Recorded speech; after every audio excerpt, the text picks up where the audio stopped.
All right, everybody, welcome back to Culz Interviews. Today, I think we're going to cover quite a bit of different topics. Luckily, our guest, Margie, has experience in quite a few different fields, including working for MUFON, being an assistant state director, and then we're going to probably talk remote viewing, winged aliens slash cryptids, and more. So, Margie, thank you for joining us. How are you doing tonight? Sure thing. I'm doing great. Thanks for having me. Yeah, of course. No, thank you for joining us. We're quite excited for this one.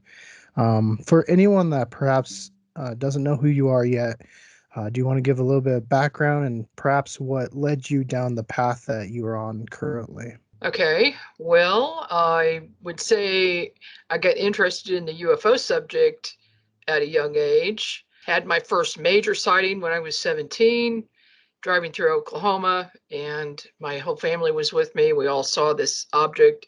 It was a cylinder, silver color, bigger than a 747, probably two, three times as big as a 747, and very close, probably within 1,000 yards of us, and just paced us driving south on I-35 highway for quite some time.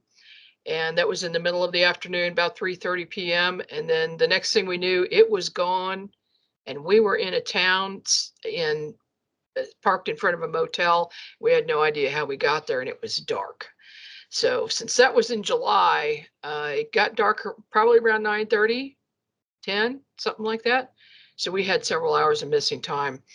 And I'd been interested in things that were out of the ordinary for some time. I'd been seeing weird things that nobody could explain, like, auras around trees and little tiny lights around trees when I was real little. And turns out, I was using some psychic abilities. I would eventually find that out. But, as far as UFOs go, that's what really got me interested in the subject. And I just went down that path and have never left it. And I just remember thinking early on, I'm going to figure this out. Well, no, I don't think anybody's really figured it out. Hey, that's some of the fun of it, though.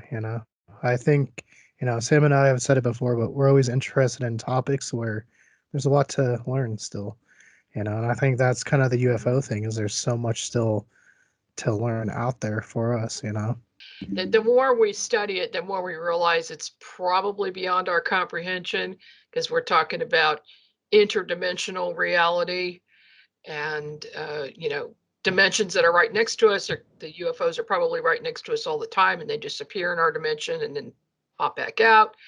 And the thinking that they're traveling these vast distances is less realistic than that they're around us all the time.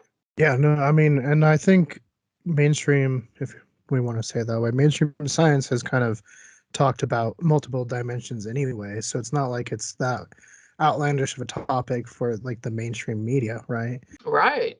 No, science has said for many years that there are at least 11 dimensions, and now the theory is it could be infinity. And there could be no limit to dimensions, and you could actually create a dimension yourself. Yeah, it's pretty wild to think about. It's difficult for us to wrap our heads around because we've been in this 3D world and 4D world where we have time. And if you step out of that, you're out of time and out of place. So you have a space issue and a time issue. And my work with portals has really brought it right to a head where you realize that if you're not in your space and time, where are you? And people walk into portals. I've had people I know who have walked into a portal, disappeared for an hour and a half, and then just reappeared. Where did they go? They don't remember where they went, but they weren't there because people were watching and saw that they were gone. It's just weird stuff. We've gone down a rabbit hole and there's no getting out of it. And actually, we had a weird experience last year, and I'll have Sam explain it because I think you might be able to shed some light on perhaps what had happened, but it was very strange and it's time related. So, Sam, do you want to kind of go over that experience and then we'll see Margie thinks about it. We were heading up to Roswell, New Mexico last year, like end of June, end of June, technically, towards the beginning of July.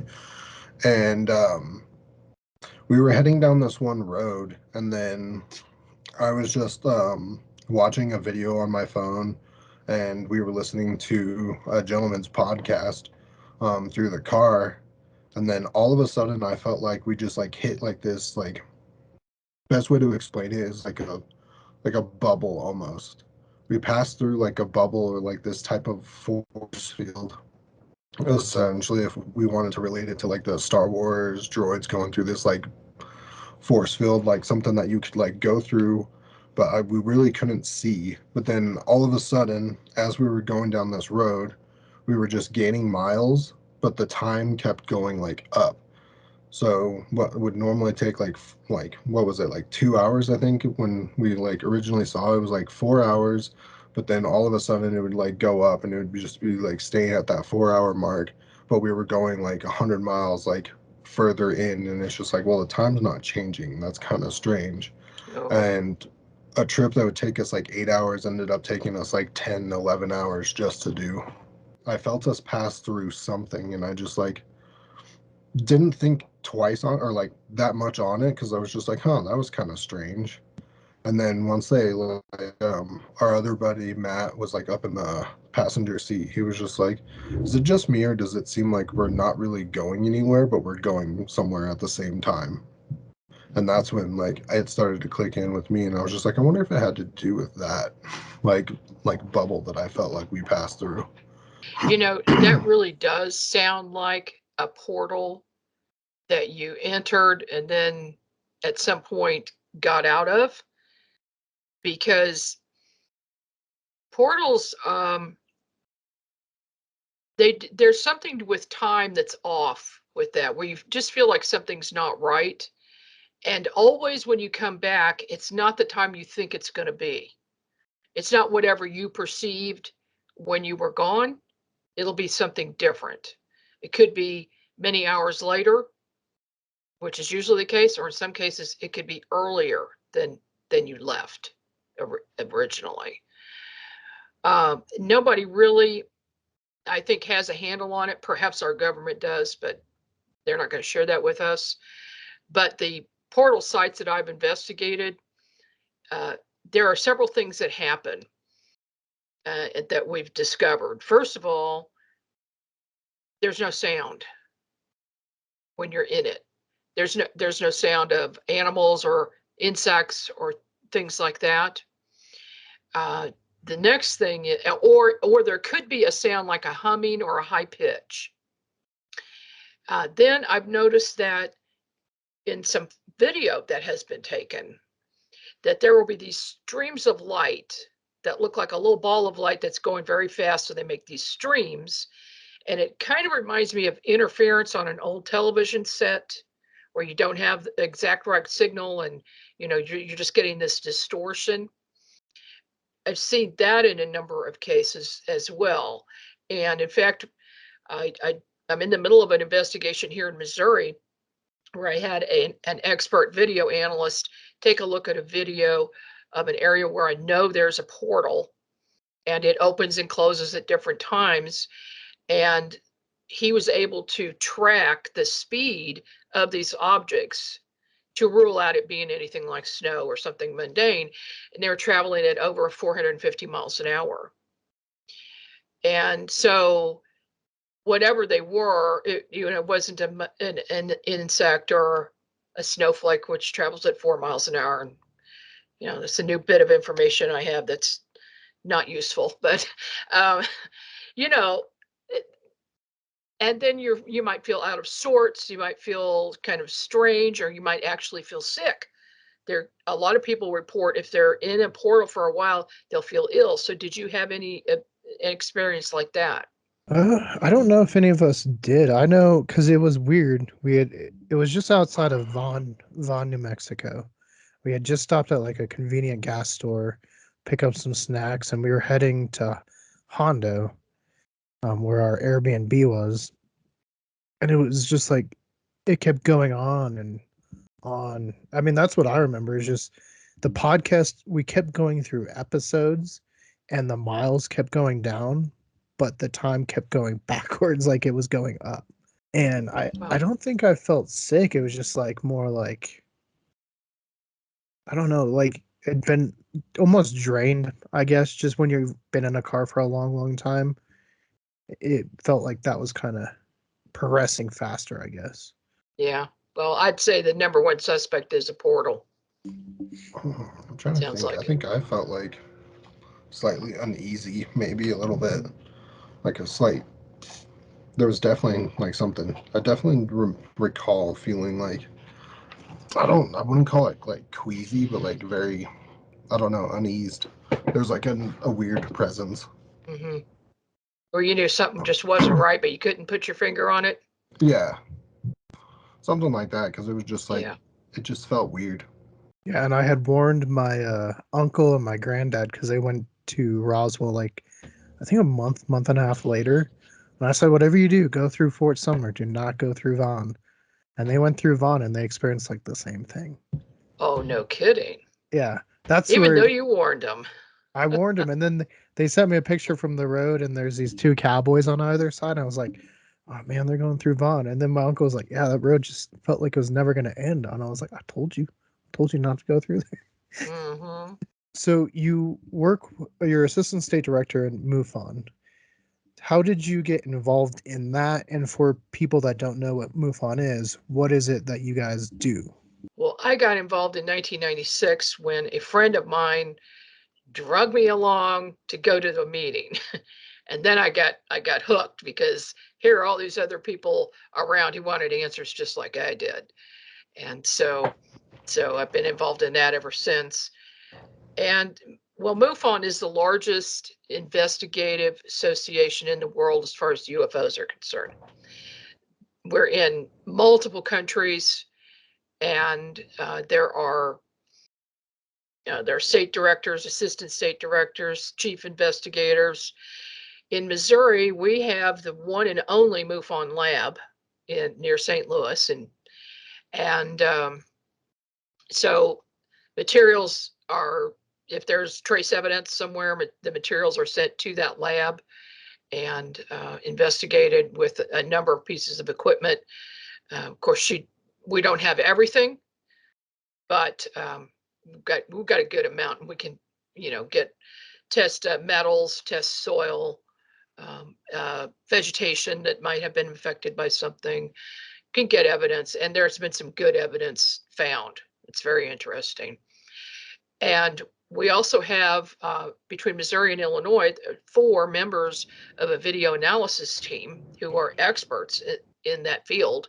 So when we get a video in that's compelling, we send it to them and they take it apart. And they'll find out what it was and what it might not be. So, and then if it is not anything mundane, then that leaves an unknown. So it's classified as an unknown. And we're getting more and more, though. I would say probably about 40% of our cases are unknown UFO, unknown other, something along those lines. It used to be that the percentage was a lot lower, but now people are more savvy. We've got cell phones that take really good pictures and video, and more evidence than ever before these days. So I think that's why the percentage has gone up as far as that's concerned.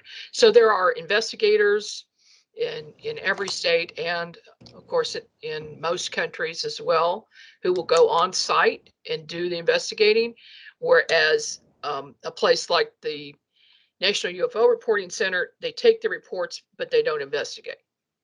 So it's a database, clearinghouse, and there are others like that, and there are some others who are more private and do investigating. But what MUFON recently did was get together several of these organizations, including NUFORC, and combine their data. So this is a process that's ongoing so that researchers can have access to all the data, because it being spread apart in different places does not help us at all when we're trying to solve something, trying to solve a mystery. And, we also have some nice tools available to us like Flight Radar 24, where we can go back and take a look at what was in the air at that time, whether it's a drone or a helicopter or plane or a balloon. We'll know that using that system. And there are a lot of other things that we use too. We're constantly being trained, constantly learning new things and teaching new things. And for instance, a lot of our states have meetings.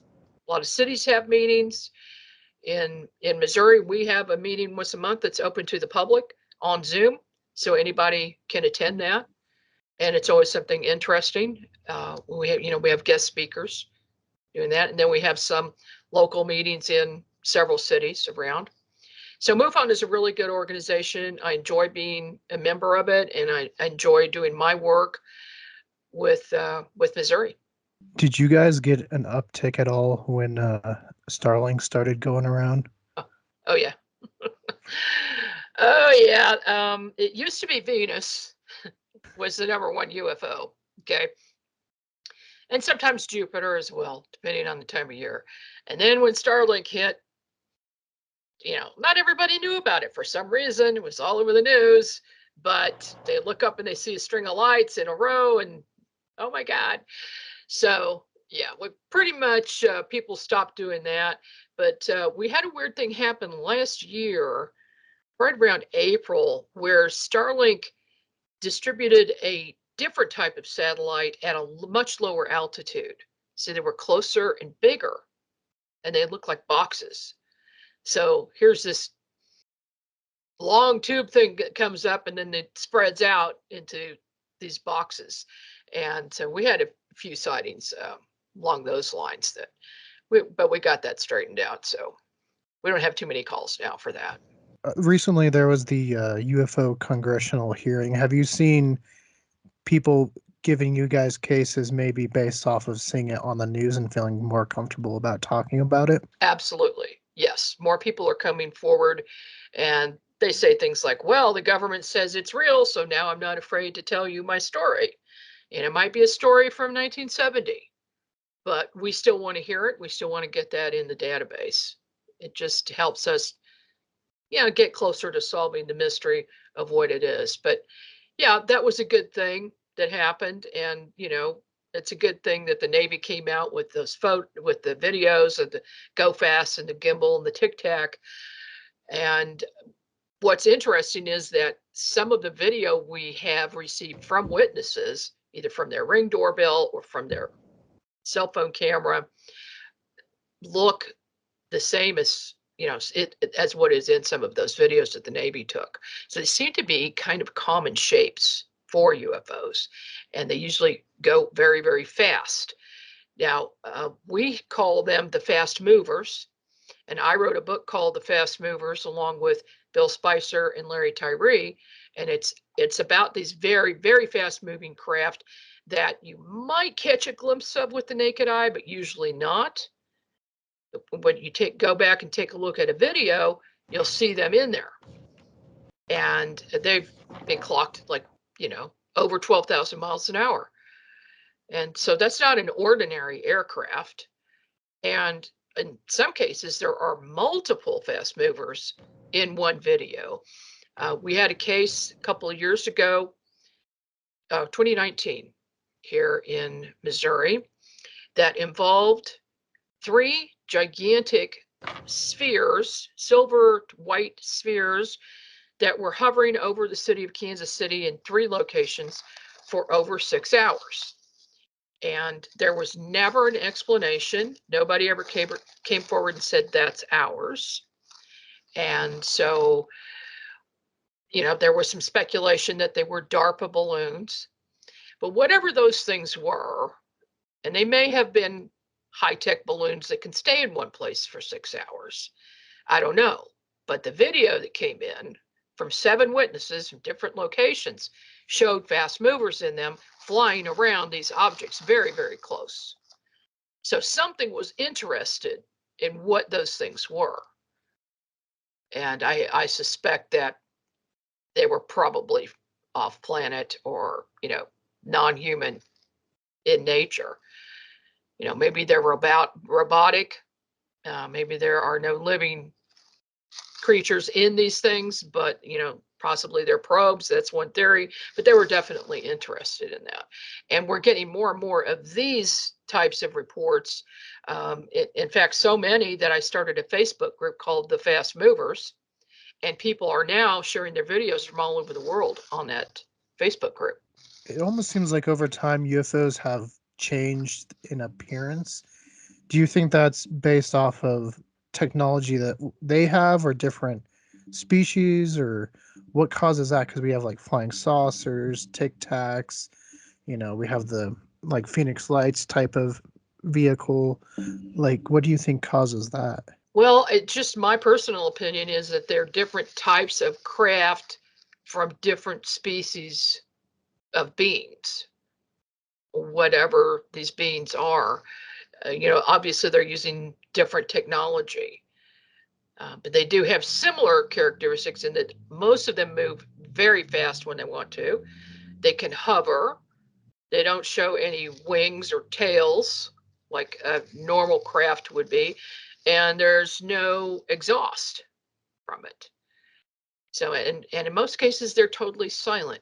Some cases, if they're close enough, a person might hear a humming sound or a high pitch whine sound, but most of the time, they're totally silent, and that's just not something we're used to. And usually, what we see in the skies, even military, has got some kind of a noise attached to it. It's got some type of exhaust. So, what they are, and it's anybody's guess. Right. Yeah, no, it's very interesting to me because we've talked to a lot of people, and like Sam's had his experiences, and one of our group members, Alan, grew up in the reservation in Arizona at the time, and he saw the Phoenix Lights. So we've always kind of been interested in what they are and what causes them. Sam, do you want to ask anything about MUFON or anything before we continue? Well, I kind of had a question that it's not, it kind of pertains to MUFON, but like not directly. But do you think that some of the like sightings of like why people see like the lights or actually see like beings is based off of like maybe they can't like essentially comprehend the being itself, so they just see it as like a light orb? Or is it because of the being not wanting to fully show itself to you? I'll tell you what, there's been a lot of question about these light balls or orbs. And I did see something once that just blew my mind. Well, twice. That it just blew my mind. I was working on a case that was paranormal in nature, and they said they also saw UFOs on this property. It was in a rural area in Missouri. And one of the things they said is that every night at dusk, these balls of light come over the ridge of a hill and come down the hill into their yard, but it was a huge yard, many acres. And the balls of light played amongst the trees. I said, okay. So I arrived before dusk, had my camera ready to go, went outside at dusk. Sure enough, here come these balls of light, dozens of them down the hill. And I'm trying to figure out what the heck this is. Well, I took a lot of pictures, and one ball of light was about the size of a big softball, or maybe a little bit bigger. It was glowing, but it came close to the ground. It did not light up the ground. It was just this glow. And I took several pictures. I just had this feeling that there was some type of intelligence attached to it, and it was observing me. When I went back to look at the photos, I see a little tiny extraterrestrial being sitting inside there in front of behind a console. It looked like a little desk. And he was looking right at me. So I got to thinking about that. I said, I really want to know if that was a real little tiny being inside of something that just glowed, or if that was something else. So I remote viewed it, and I was drawn directly in a line way up into space onto a large craft where there were normal size 4 or 5 foot tall ETs sitting at different chairs. There were about 6 of them in this room, and I was just standing behind them watching.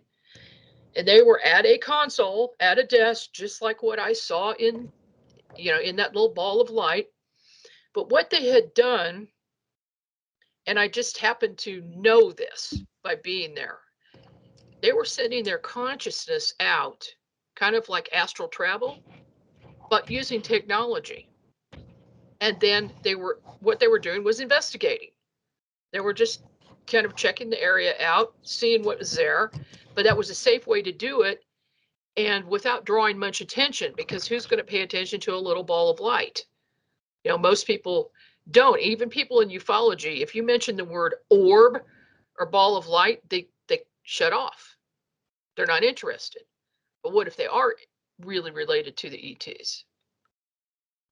No, that's an interesting story, because it made me think back, because on our road trips we listen to a lot of podcasts, but we listened to one about Skinwalker Ranch, and they mentioned in one of their encounters was like an alien at a desk. And so do you have any thoughts on Skinwalker Ranch? Oh yeah, I've remote viewed that several times, and I found the portal right at the beginning. I knew where it was. It's an interdimensional portal for sure, wormhole, and the shape of it. And then they came up with the shape, and my husband's like, "Oh my gosh, you were right." But yeah, I saw it. And by the way, there are portals all over the place. We've got at least 4 in Missouri alone, but I'm sure they're everywhere. I'm sure they're all over. I know there's at least one near Roswell. Yeah, that's something. And another thing about portals, if you're taken into another dimension, say, what if you get lost in there and you don't come back to your original time? Could that explain some of the missing 411 people that are out in the middle of nowhere? Oh, that's interesting, Yeah. because we just did a cryptid show and we were talking about missing 411, and some of those are so weird, because there was one, and to make it short, like the guy was like hunting, but he went to a stash, and then he was gone for 2 days. They went looking for him, couldn't find him. Started snowing. They eventually found, after already searching the location, they found like a campfire in his boots in a location they had already searched, but no him. Mm-hmm. And then, like a year later, they found his bag with food that looked like it had just been opened to eat. And then another year later, they found his body. So that was, yeah, the missing with 411s are very interesting to me. Yeah, it makes you wonder if they're walking into a portal and then usually don't come back. Or they're going in and out. Who knows? Yeah, something's got to be going on, because you'd think they'd find something at least. Some of these people, they don't. You mentioned remote viewing, and I, through some of the research I was doing, you have actually used that in missing persons cases. Is that correct? Oh yes, missing persons, homicides, and theft cases.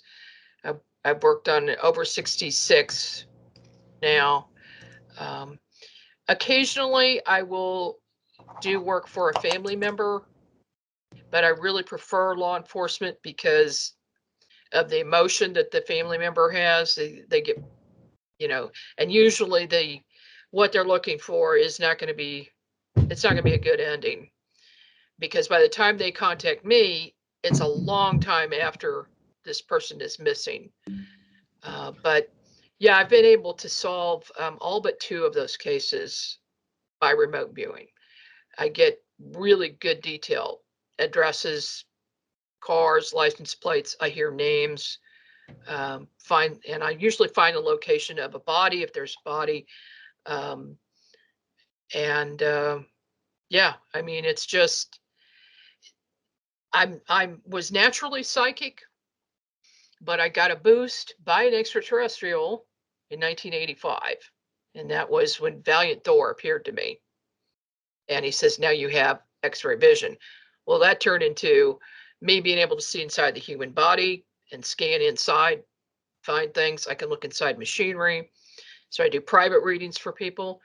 But also, if there's, a law enforcement case, I'll do that at no charge. They just have to call me. But if people would call me right away, it's probably going to turn out a lot better because I can locate that person immediately. So if there's a missing person, call me right away. That's it. Right. Time is of the essence for sure in those cases. Well, like remote viewing, the government's even tapped into, right?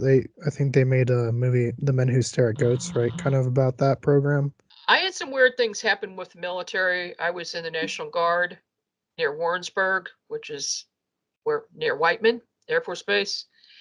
And in talking to some people that have been involved in the secret space program, I now suspect that I was in it as well.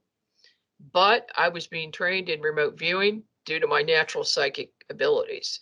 So I think I got some help from Thor for sure, and then natural psychic abilities. But then I think I was trained because I can do some things that just sometimes blow my mind, seeing things and stuff. The other day, I had a new thing. I got a new thing. Okay. I manifested a spoon, which is a real simple thing, but it's kind of a big deal. It was just this different type of spoon that I had in my drawer, and I wanted another one. I was thinking, gosh, I wish I had a second one of these. And I've had this whole silverware set for like 20 years, right? Never has there been a second spoon that's shaped like that. The next morning, there was one there. So I'm like, wow, that's cool. Maybe I'll try to manifest some money. I don't know. Right. But I still can't win the lottery. That's the one thing I have not been able to see. Right. Yeah. Can't No. see in the future. Right. Yeah. The lottery is something else. I remember we had to do a math. Yeah. One of our math problems was like the probability of winning the lottery, and it was like so astronomically low. It was like, Yeah. I'm just not gonna play. No. And then there's people who win it twice. Oh, I know. Yeah, Yeah. we play bingo, so not quite the stakes, but it's like sometimes it's $300-400, and some of those people are like almost every week. I'm like, how how does this happen every week? Well, so besides MUFON, you have the Quest Investigation Group, is that correct? Yes. And that's when you started. Yes. I started that in 1992 with a team of people, a police officer, some PhDs, some investigators. Everybody has different skills, and we investigate everything. So if it's paranormal, if it's weird and unusual, we're going to investigate it. Giants, fairies, UFOs, missing time, portals. We'll be there. I Sasquatch. mean, Sam, you were just talking about giants last night. Do you want to ask anything about that? Yeah, I'd be curious what you've essentially found or came across with like giants, just because there was like this TikTok user that like saw something on the side of a hill and then ended up like kind of disappearing because he was like talking about like what he was seeing and like tried to look investigate it and was warned not to. Oh, really? Was that the video? I think it was Brazil, where there's this looks like a giant coming up over the hill, and then there's another one squatted down to the right that they don't talk about, but I saw it. And then it comes walking down the hill very slowly and goes to the left, and then you can't see it anymore. No, it wasn't that one. This one, he was passenger, like he was working and was doing like a delivery, and he was just sitting in the passenger seat and just like looked off towards the mountain and then just started to record it, and you just see this like figure walking up the mountain, but like how far they were from it, like it was just like he was just like, dude, that can't be a person. That's way too large for it to be a person. And it was just like walking up this snowy mountain, and then he later went to go like check it and hiked up that mountain, and then there was like two black vehicles waiting for him at the bottom of the mountain as he was coming down. Oh boy. Oh boy, yeah. Well, he was onto something. There's a theory. I know some people believe that there are giants that are living in the earth underground, and maybe they come out of, mountains or, caves, places where they might come out once in a while, and they're probably not supposed to do that. But there have been a number of sightings. I know there was one in Brazil lately. Now there was one right around the same time as the giant aliens at the Miami Mall. I know there was, that sighting there.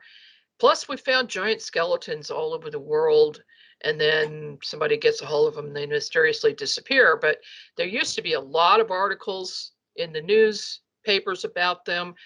There are some photos that are circulating the internet right now, but I don't know if they're CGI'd or if they're real. It's kind of weird. I did remote view the mound in St. Louis for a documentary. It was done by Journey to Truth. They did a documentary on the St. Louis Mound and Cahokia. I didn't know anything about the history of the mound. While he's interviewing me, I went into a light trance state and I remote viewed it. And I said, well, you're not going to believe this, but I'm seeing a giant skeleton at the base of this gigantic mound. It's huge. It's the biggest one in America. And I saw an outline of like stone that had been cut in a rectangular shape, and then the bones were placed in it. I thought it was about 16 feet tall. And then I saw, going back to the time when that being was living, that they were all giants that were living in that area. And I wanted to say that it was about 30,000 years ago. It was that long ago, but they were a very viable population. It was a little city with many of them. And then for whatever reason, they were gone. And about 10,000 years ago, there were indigenous people who moved into that place. I think that they came up the Mississippi, and they looked like they were wearing Mayan clothing. And so I think that that's when they made their settlement there and then left. But that original mound was built by giants. I'm sure of it.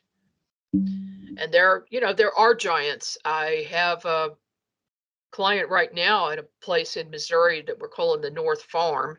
It's kind of like Skinwalker Ranch because there's everything going on there, including a giant that she has seen that stands as tall as this 60-foot tree in front of her house.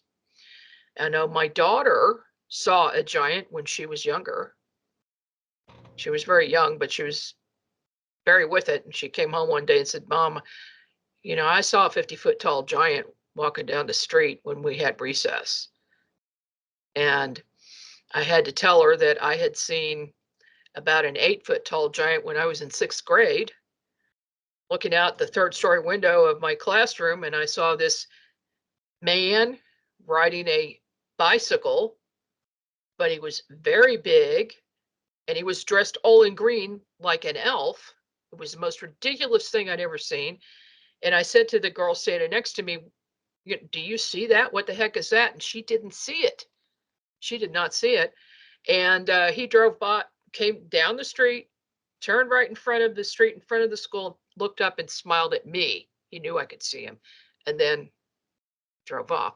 So when my daughter came to me with the same kind of story, I believed her.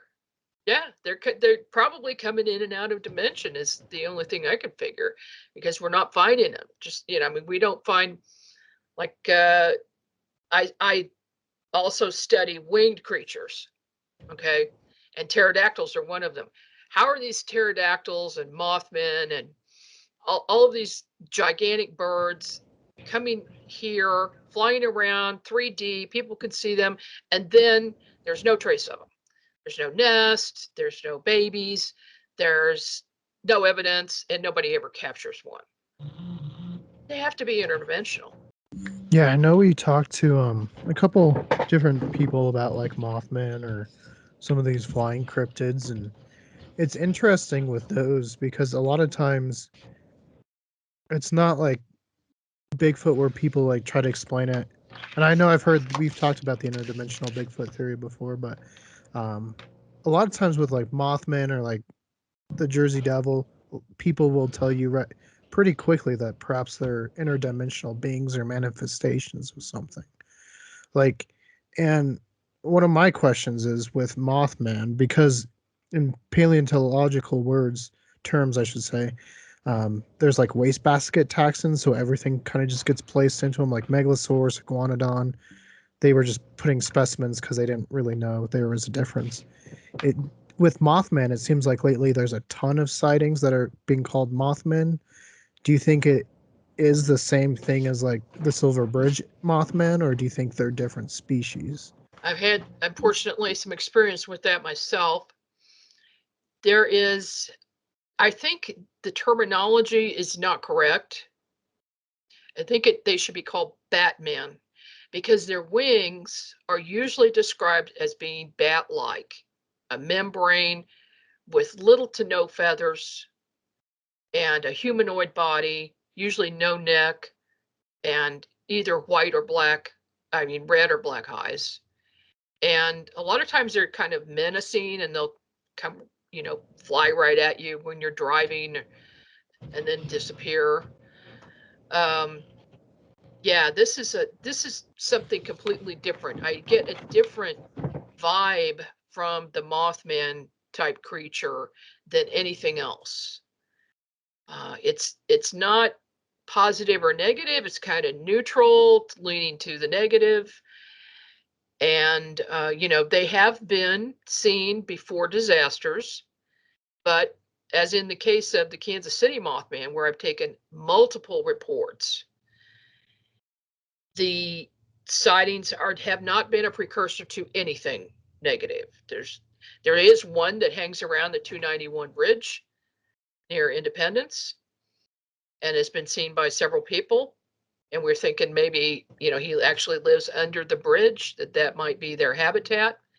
But no, nothing's ever happened to that bridge or anything. And this has been several years. This has been since 2011 that the multiple sightings have been seen in Kansas City. And I know Chicago has had multiple sightings, over 130 at least.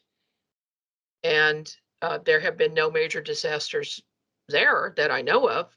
Right. Yeah. I know we talk about the Sears Tower one a lot because that's my favorite building, and I'm like, hey, you don't have to pull my arm to go investigate up there. I will go up there for free. Like, Oh I'll yeah. do it. There's a toy company and they make animals, but they made mythical animals or cryptids as well. And they made a Mothman one, and I wanted to get your like input on it. Like, you think that's pretty close? It's pretty close. I had that exact same thing. A friend of Okay. mine bought that for Oh, me. did okay. In fact, I got a funny story. Yeah, I think that the visuals are pretty good on that. At least from the descriptions I've received from other people. And then I've had interactions with Mothman, but not face to face. Okay. It does things like show its shadow or show a wing or something.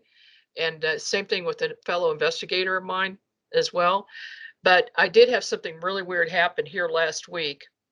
Over a few days, I had that figurine up on my shelf next to my Winged Aliens book. And it came flying across the room. It did this 3 times, and one time right in front of my assistant. It kept flying like 8 feet away from the shelf.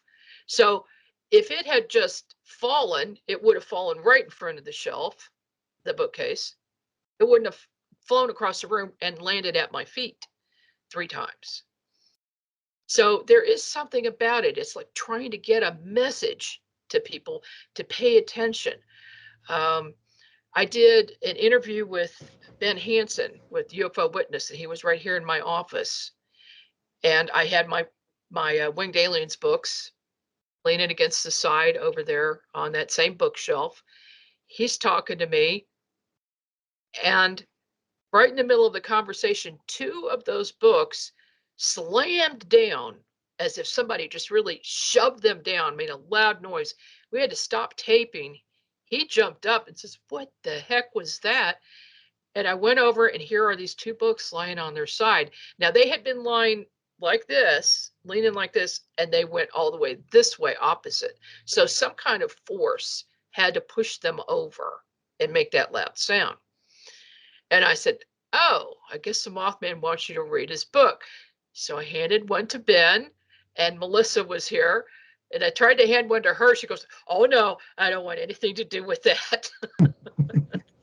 She's probably right. That energy's not that great. I was listening to that Nightlight podcast, and you mentioned like a kind of like a connection with like the Mothman and like the terror bird. Would you like to go into that a little bit? You mean the pterosaur? Possibly, yeah. Or the Oh, are you talking Thunderbird, about sorry. the Alton, Illinois Piasaw bird? Yeah. Okay, that's a strange story. In the 1700s, Joliet and Marquette were exploring that area, and they ran across the Illini people, and they saw this gigantic mural that was painted on the side of a rock face, and they were shooting them with arrows and guns at that time. It's like, well, what the heck is this about? This horrifying looking bird with a long tail. And they said, well, that's the Piasaw. And what that means is man-eating bird. So the chief told them this story about how the bird lived up on the cliffs in a cave. He would come down, grab a person, take him up to the cave, and eat them. And this went on for a long, long time. And finally, one day, the Great Spirit came to the chief and showed him in a dream how to kill this thing. So he told his crew, his men, they got arrows, bow and arrows ready with poison tips. And so they sat in hiding. And then the chief went out right in the middle of this big open area, and where this creature could see him. And sure enough, it came down and was almost on him when the men came out and they shot it all with the poison arrows and killed it. So they asked Marquette and Joliet if they wanted to see the cave. So they hiked up, they went up to the cave, and they said they saw human bones everywhere.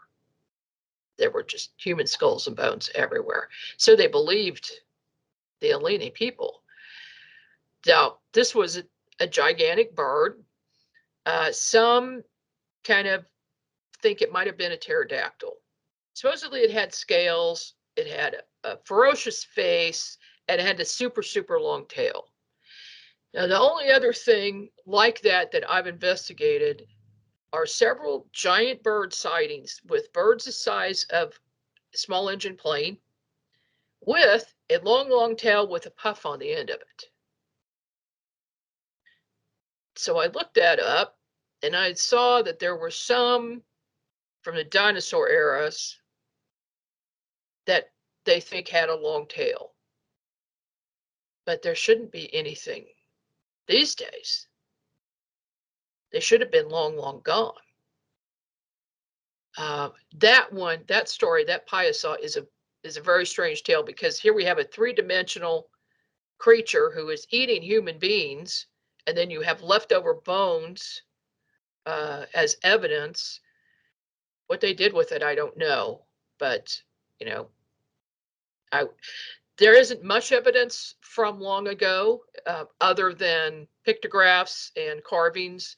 There's a carving of a thunderbird in Washington State Park in Missouri, and there are thunderbird carvings all over, and it's still a part of the Native American people's culture from all over North America, not just one spot, but everywhere, all at the same time, and in South America as well. So there's something, they were seeing something, and something gigantic. But where is it? We don't have any physical evidence or bones or anything for a creature like that. It's a mystery. We can only hope that sometime we'll get some evidence. Now, there are some people who've gotten video, and there are some videos on YouTube that are excellent. And you look at it, and it can't be anything other than a pterodactyl. It'd be nice if we had video cameras on our heads all the time, right? Right, just GoPros all the time. Yeah, just GoPro your whole life. Yeah. That might be what we have to do.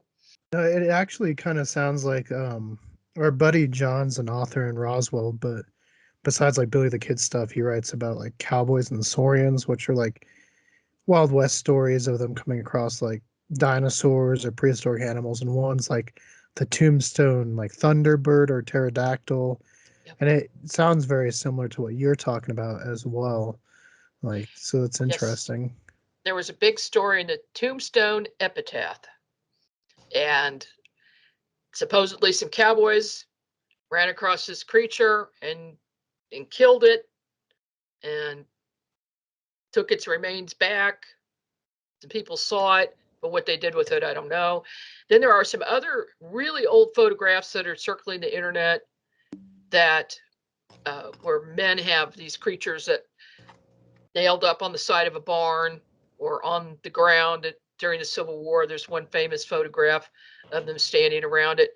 And now the interesting thing about that photograph is there was an original one, but then there was a movie made, and they remade that photo, so it's a modern photo made to look old.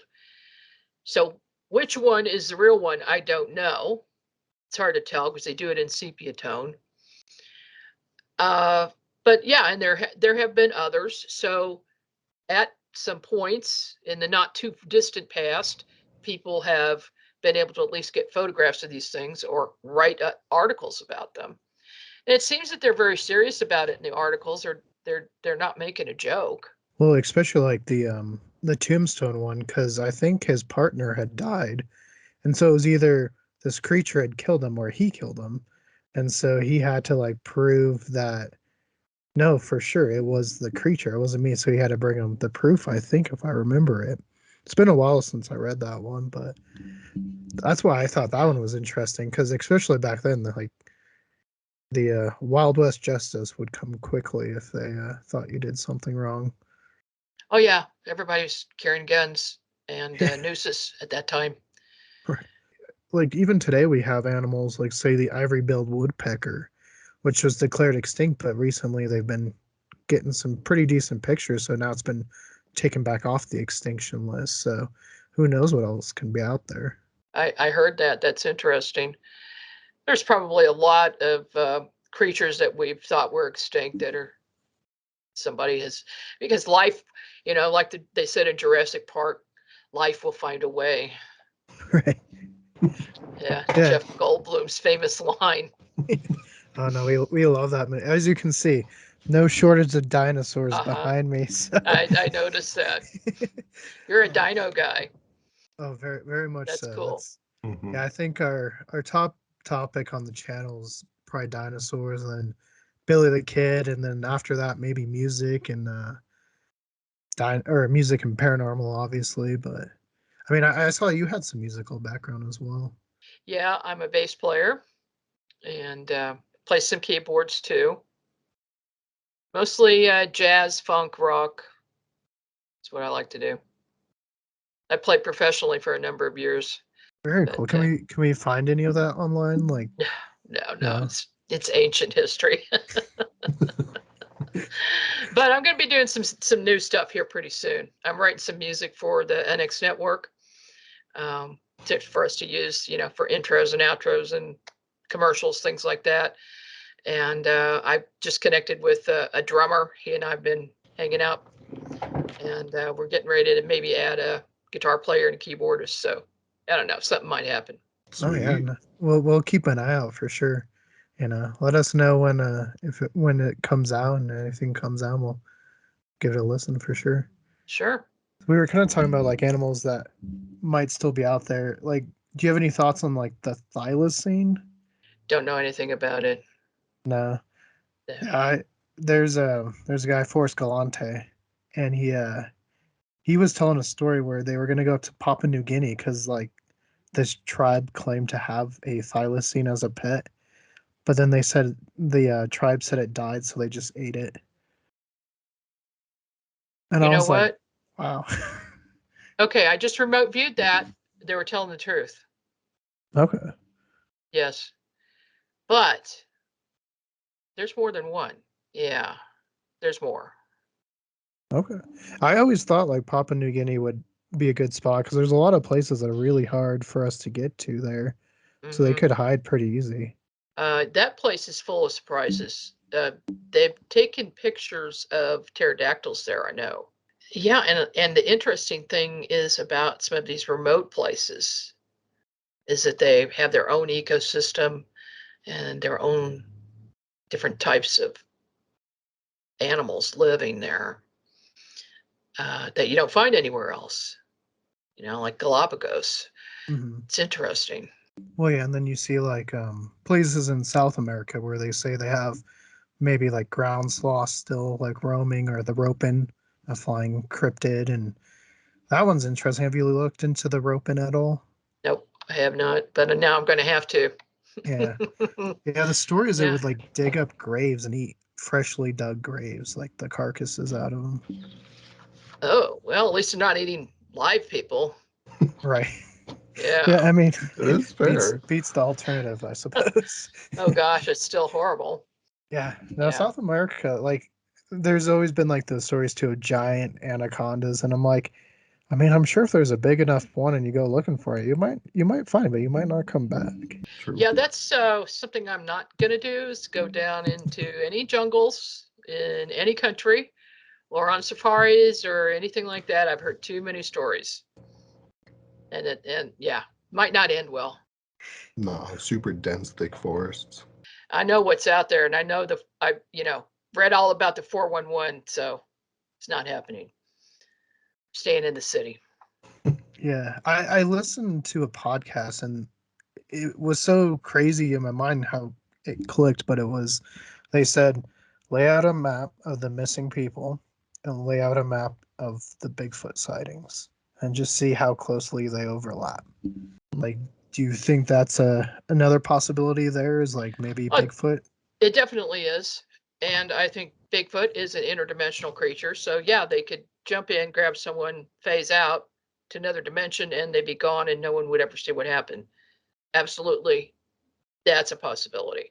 I do know some of the 411 cases where people saw a Bigfoot. This one couple saw a Bigfoot open the back of their camper, grab their child, and take off. And before they could get to it, it was long gone.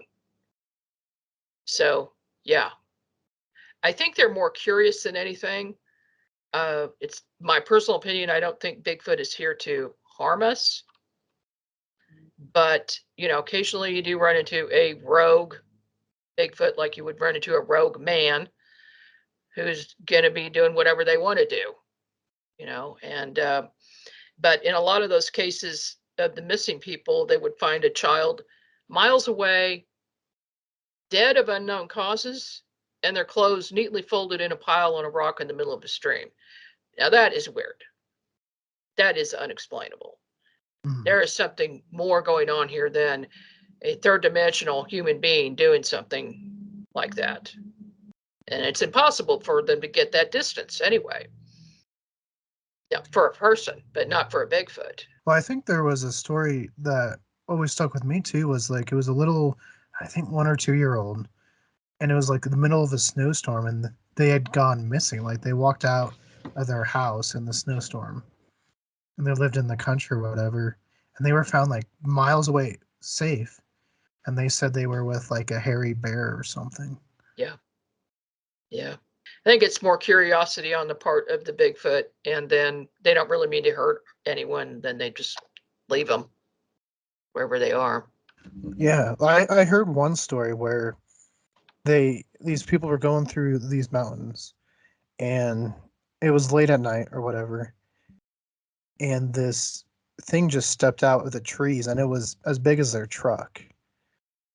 And so they're watching. It's kind of like puffing up, how gorillas do, kind of just showing how big they are. And eventually, like these like they said it was like a female and young kind of walked behind it, and then it just dropped like a spider and crawled out. Whoa. Yeah, that's what gets me. I'm like, oh, that's kind of creepy if it just like crawls like a spider. Oh, that is way too creepy. Right? No, thank you. I don't want to see anything like that. Have you checked into the any of the Mount St. Helens Bigfoot stuff? Well, I know that there have been many sightings there. I know there have been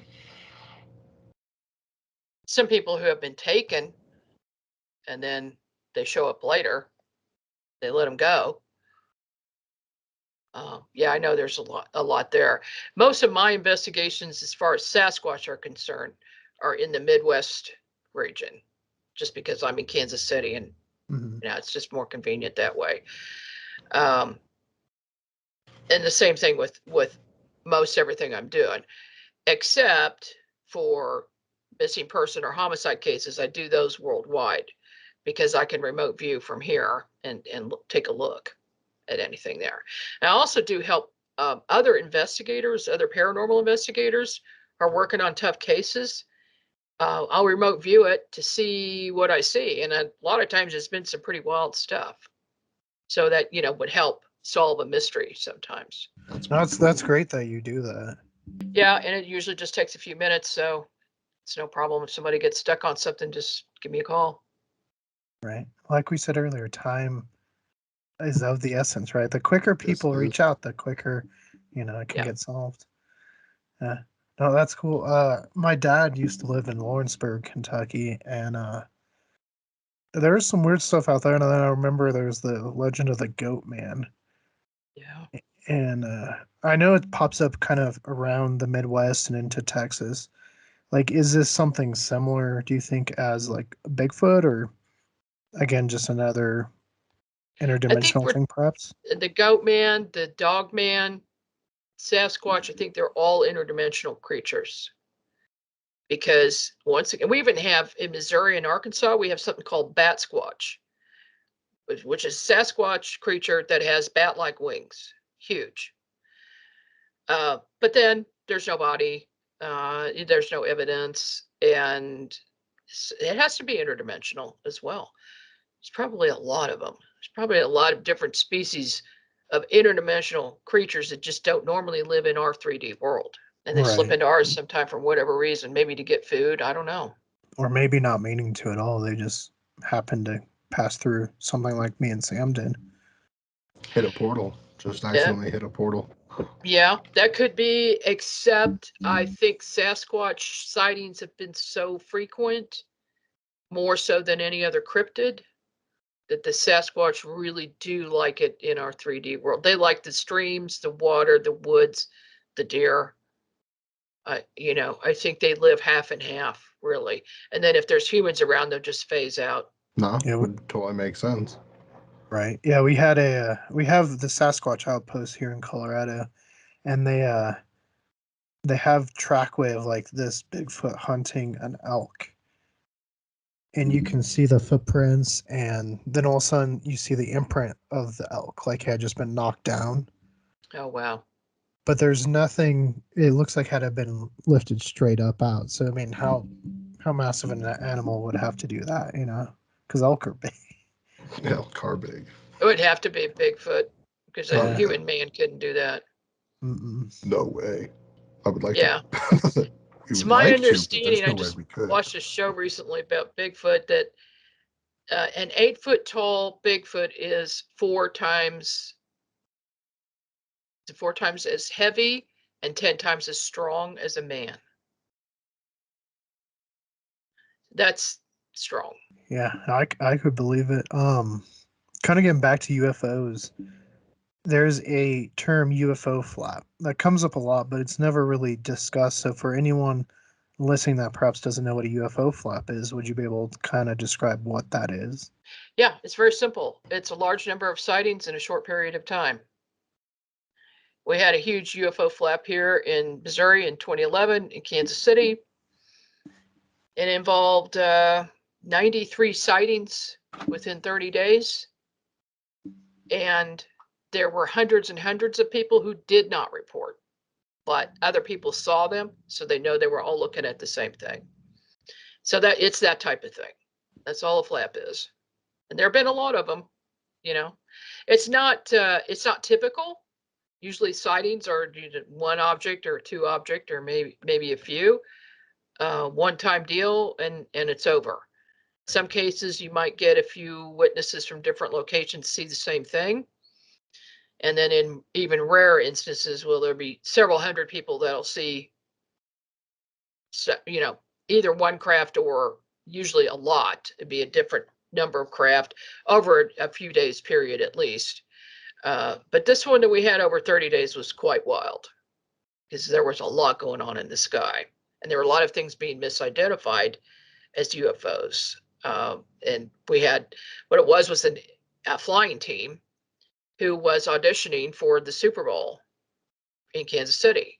And so they came in and they had these flashing strobe lights all over their planes.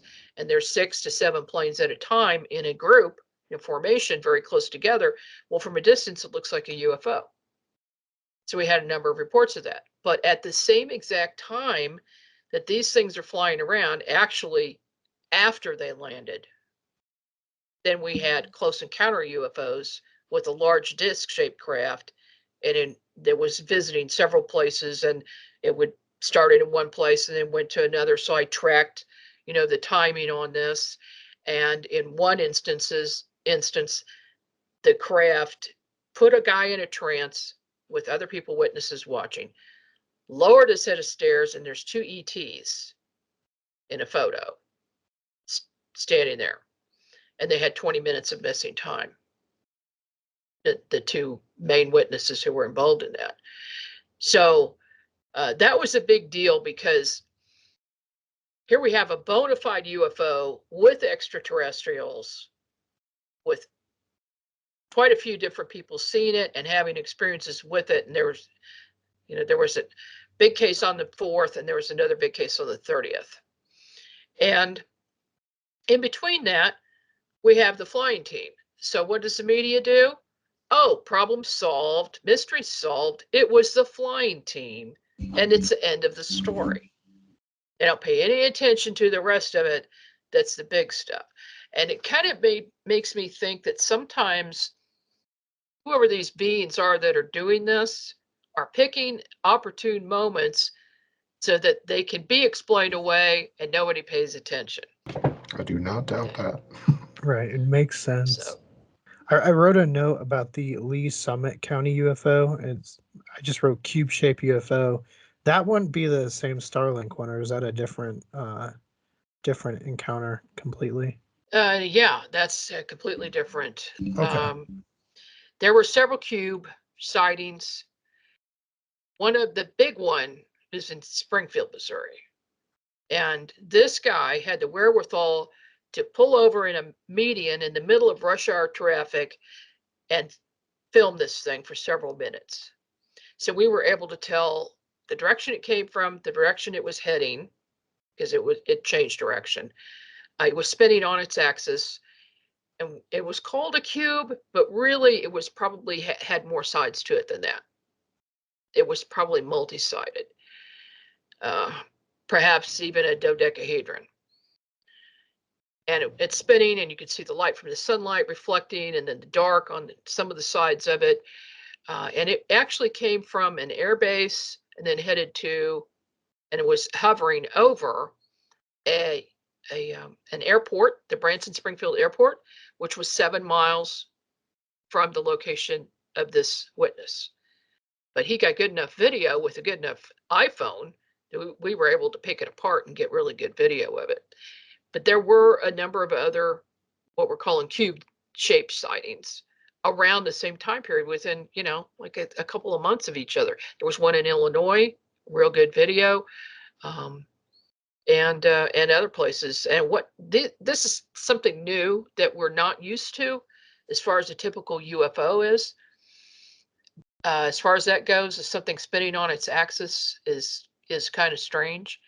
But there have been a number of sightings around the world. Yeah, I found that one really interesting because I was like, Mhm. it sounds nothing like I've ever heard, so I wanted to bring it up for sure. Do you want to talk about the UFOs that were like, because you were mentioning that there was like a crazy tornado happening in one of the states. I forget the name of the state right now, but there was tornadoes going in and out of the tornado, or there was UFOs going in and out of the tornado, and then there was also sightings of like butterfly beings. That was in Joplin, Missouri, and it's called the Case of the Butterfly People. A few years ago, an F5 tornado came through Joplin. At the time that the the system was brewing. We were all watching the news. Everybody was. There were multiple tornadoes in Oklahoma, and they were heading our way. They kept getting bigger and bigger, from an F1 going up to an F4. And my husband and I were watching TV. I said, this is not good. There's something going on here besides a normal tornado. It's going to be very, very bad for Joplin. So I could see it happening. It was going to happen. And while we're watching TV, they've got helicopters up, and they're taking pictures of the tornadoes at a distance. And we're seeing these UFOs go in and out, in and out. And you can see some of those videos on YouTube. Just type in Joplin tornado and UFO, and you'll see them. What are they doing? Maybe they're gathering energy from this giant tornado that's spinning, that's creating a lot of energy. Maybe they created the tornado or made it worse. It didn't feel natural for there to be an F5 that would stay on the ground for a long time and wipe out this whole town. The strangest part of this is the butterfly people. And just real quickly, I'll explain what that is. There were a lot of children who were in the tornado, either most of them with their parents or some other person. And they had very little warning. A lot of times people would jump in a bathtub or whatever they had nearby to try to hunker down. The entire house would be destroyed and gone, and this little family unit would be perfectly fine with not a scratch on them. And so these people would be taken into the hospital to be checked out, have the kids checked out.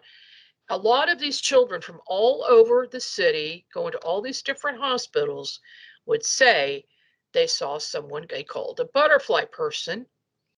And the butterfly person saved us. And they put their wings around us.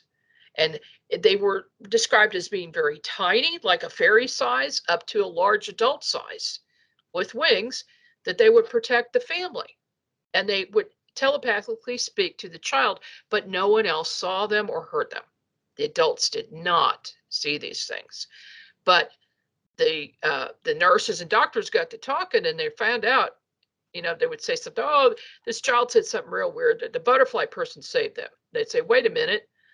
That's what one of my kids told me that I was seeing. So they picked this up. The newspapers picked it up. And there was so much with that they even put a mural up on the side wall in Joplin, on this big building, commemorating all these butterfly people that saved these people. It was bizarre. What those were, I don't know, but they were winged creatures, and that's why they're in my book. Something just anomalous. They didn't call them angels or fairies. They called them butterfly people. Right, which I would think that would be more fairy-esque with that kind of description. But, I mean, some things deserve their own kind of category, essentially. You were also mentioning of potentially comparing the UFO and Bigfoot sightings. Have you had a chance to do that yet, or is that still in the works? I've done it. I haven't written about it yet, but that's coming. Okay. I'm working on it. Okay. Yeah. Awesome. There's Yeah, definitely a connection. Let's just say that, because there's so many times where a Sasquatch sighting is at the same time or very near a UFO sighting. In some cases, people have actually seen ETs walking with a Sasquatch. How can you dismiss that? There's got to be a connection there.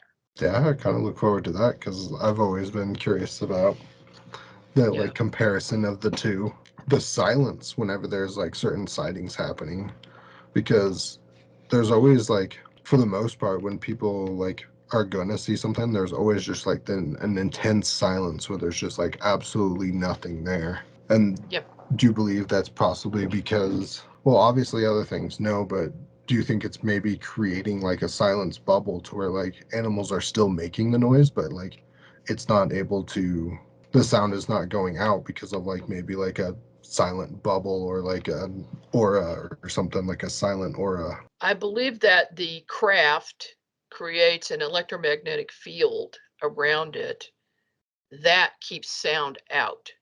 If you're on the ground and it's right above you, the field, goes out some distance, you can't hear anything because you just can't get through that. I think that's the most logical explanation. Basically, just talking about why some things are not recorded, but in the case of my sightings, like I don't even think to record when I watched both the UFO sightings that I have seen. I was just in awe of like watching it, and then phone was like right in my pocket, and I just didn't even think to like just pull it out and put record. I was just like, am I actually seeing this right now? That's human nature. We see something that's out of our frame of reference. We're looking at it, trying to figure out what we're looking at, and not thinking about grabbing the phone.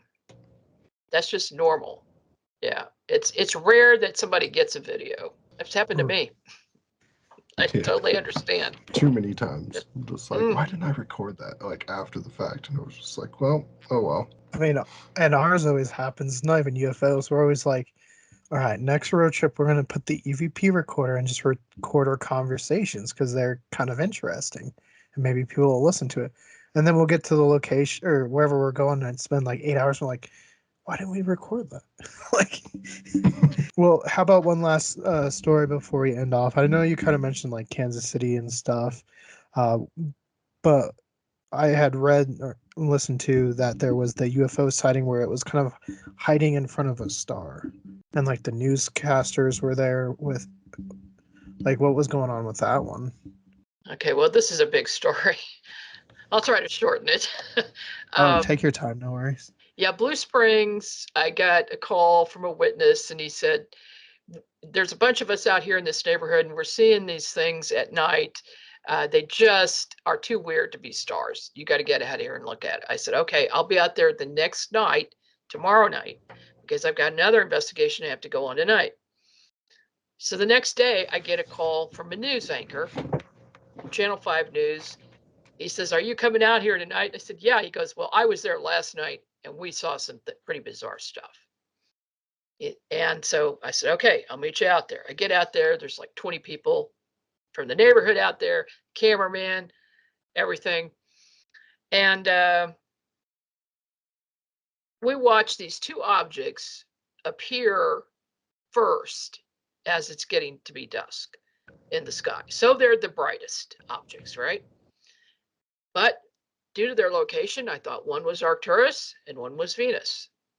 Then I get out my sky map. I see Venus is still below the horizon. It is not up yet. Okay, maybe my star map is wrong. Maybe Google's wrong. And I look over at Arcturus, and that's where it's supposed to be. So as it gets darker and darker, and the other stars come out, and these really start getting very, very bright, then I notice that they're spinning at 1/3 second intervals, 3 different colors. And the one on the right, I think, was red, green, white. The other one was white, blue, red, spinning, both of them. I'm like, okay, that doesn't look normal. So I got on the phone with our state director in Missouri, Debbie Ziegelmeyer. And I said, Debbie, are you in a place where you can go outside right now? And she goes, yeah, I'm home. I can go out on my back deck. I said, take a look at Arcturus and tell me what you see. She said, it just looks normal. I said, it's not spinning. Doesn't have bright colors. No, not at all. I said, okay. So then the anchor tells me that the night before, they were watching that object, and all of a sudden it flew across the horizon and went right back to the place that it was.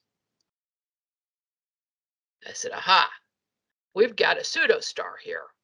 There's something that hides in front of a star so you don't notice it.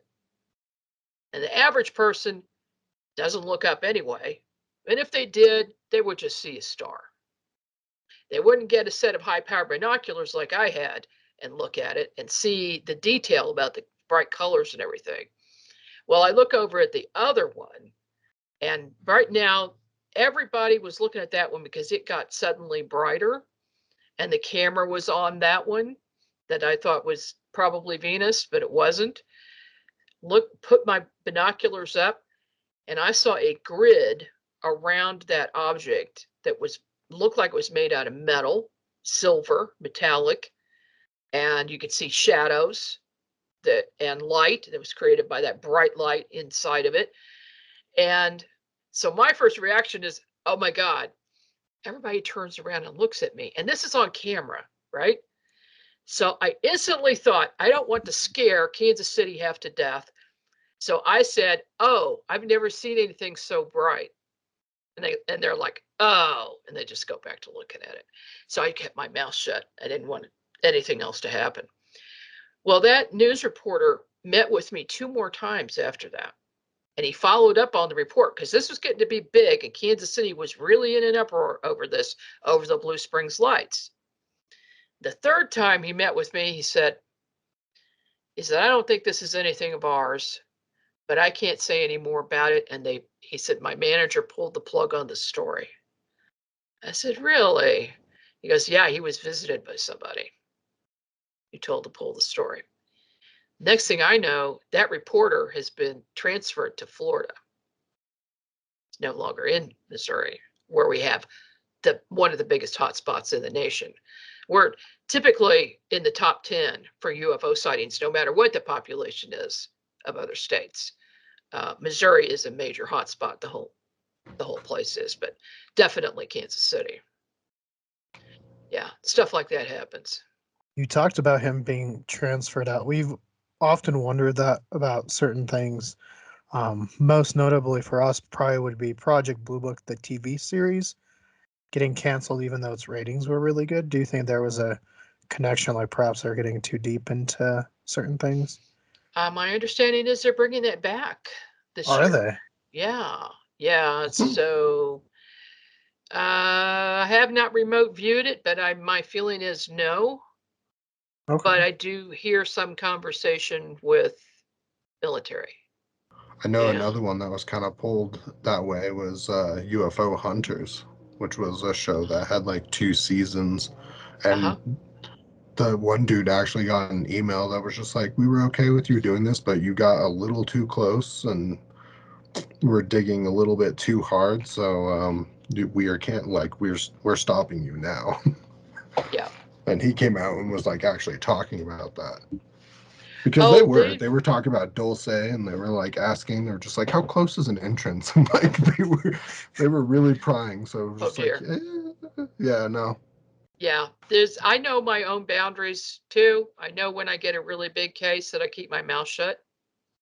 I've been followed, had trucks sitting outside my house, got my phones tapped, my Comcast is tapped right now. You know, they're watching everything I do. And when I go on a big case, there's their truck right there. They know everything. The thing is, we don't know as much as they do. True. So I don't know why they're following me around on these cases. It's kind of silly. Yeah, it makes you wonder, right? Mm-hmm. Yeah.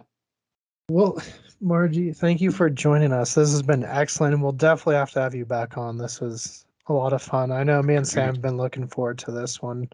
And for any viewers or listeners that are listening to this, because I know you got your Winged Aliens book, you got your show on X. Like, where can people find you, find your books, find your show, all that kind of stuff? Just make it simple. Just go to Margie Kay, KAY.com, and everything's on there. All my links to everything I do. Awesome. Yeah. No. Well, thank you again for joining us. We'll definitely have to have you back on, and we'll make sure, because we do book reviews on the channel, so we'll make sure to feature some of your books here soon. Okay. I'll send you some books. Because after hearing about it, I definitely want to check them out. They sound super interesting. Sounds good. On our level of thinking. All right. Yeah. Thank you for having me. I appreciate it. Yes. No, thank you for joining us, and it's been wonderful, and you have a great rest of your night.